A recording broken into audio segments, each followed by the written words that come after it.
Hi everyone, in this tutorial I'll be showing you how you can take photos like a professional with your phone, either be it your iPhone or an Android. I'm going to be showing you the ways to take photos like a professional with your phone. Take good photos with your phone.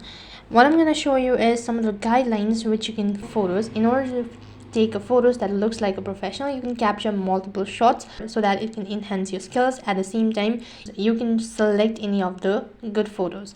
Apart from it, you can also learn what your camera can do. This is one of the basic things you can learn. So you can also stick to outdoor and use natural light when possible. Avoid using digital zoom and all those features.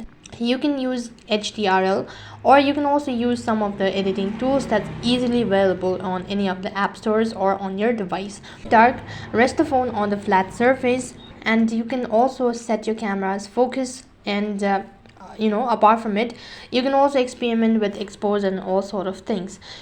Basically, learning how to use light is one of the most important elements in order to take photos like professional using your phone. So these are some of the ways to take photos like a professional.